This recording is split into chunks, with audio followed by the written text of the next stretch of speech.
அதே மாதிரி அந்த ரெண்டல் இன்கம் மாசம் மாசம் ரிசீவ் ஆகுது இல்லைங்களா, அந்த ரெண்டல் இன்கத்துக்கு தகுந்த மாதிரி ரெசிப்ட் எல்லாம் ஜென்ரேட் ஆயிருக்கான்னு செக் பண்ணணும். இந்த செக் பண்ணி இதைய கிராஸ் இன்கமா கன்சிடர் பண்ணி நம்ம ரெண்டல் இன்கத்தை காமிக்கணும். இந்த ரெண்டல் இன்கத்தை அப்படியே பிளாட்டா நம்ம ரிட்டர்ன் ஃபைல் பண்ணணுமா அப்படின்னு கேட்டீங்கன்னா அது கூடாது. அது பண்ண வேண்டிய அவசியம் இல்லை. ஏன்னா huge amount of rental income calculate ஆயிரும். அதுக்கு டாக்ஸ் அதிகமா நம்ம கால்குலேட் பண்ண வேண்டியது இருக்கும், கட்ட வேண்டியது இருக்கும். அப்போ அது நீங்க அதை அவாய்ட் பண்ணணும் அல்லது சின்ன டாக்ஸ் கட்டி நம்ம கணக்கை க்ளோஸ் பண்ண வேண்டியத சிச்சுவேஷன்ல இருக்கிறோம் அப்படின்னா அதை நம்ம யூஸ் பண்ணிக்கணும்.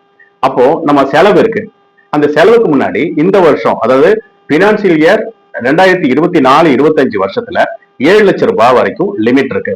அது வரைக்கும் நம்ம ரெண்டல் இன்கம் அதாவது ஹவுஸ் ப்ராப்பர்ட்டியோட அல்லது கமர்ஷியல் ப்ராப்பர்ட்டியோட ரெண்டல் இன்கம் எவ்வளவுன்னு சொல்லிட்டு நெட் இன்கத்தை கால்குலேட் பண்ணி பிலோ 7 லேக் வரைக்கும் இருக்கிற இன்கத்துக்கு நம்ம டாக்ஸ் கட்ட வேண்டிய அவசியம் இல்லை. அதுக்கு மேல போகும்போது அந்த ஸ்லாப் ரேட் படி டாக்ஸை நம்ம கட்ட வேண்டிய இருக்கும். இது நியூ ரெஜிம்ல அப்ளிகபிள் ஆகும்.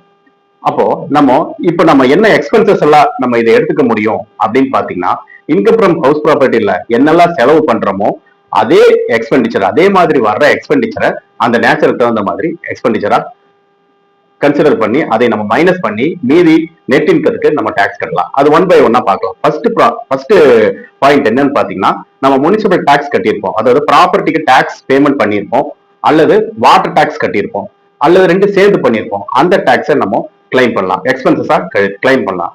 அதே மாதிரி ரிப்பேர்ஸ் அண்ட் மெயின்டெனன்ஸ் 30% பிளாட்டா நமக்கு எவ்வளவு இன்கம் இருந்ததோ அந்த இன்கத்தை பேஸ் பண்ணி 30% பிளாட்டா நம்ம எக்ஸ்பென்சஸ் கிளைம் பண்ணலாம். இப்போ ரிப்பேர்ஸ் அண்ட் மெயின்டெனன்ஸ் நம்ம ப்ரீவியஸ் இயர் என்ன பண்ணியிருக்கோம் அப்படின்னு பாத்தீங்கன்னா, பில்டிங்கை மெயின்டைன் பண்ணியிருப்போம், அதாவது ரெனிவல் பண்ணியிருப்போம், ரெனோவேஷன் பண்ணியிருப்போம், கன்ஸ்ட்ரக்ஷன் பண்ணியிருப்போம், ரீகன்ஸ்ட்ரக்ஷன் பண்ணியிருப்போம், ரீஆல்ட்ரேஷன் பண்ணியிருப்போம், நிறைய வேலை பண்ணியிருப்போம். ஆனா அந்த எக்ஸ்பெண்டிச்சருக்கு அந்த எக்ஸ்பெண்டிச்சர் எப்படி கன்சிடர் ஆகுது அப்படின்னா, ஃபுல் எக்ஸ்பெண்டிச்சரா நீங்க எழுதி நம்ம எக்ஸ்பென்சஸ் கிளைம் பண்ணக்கூடாது.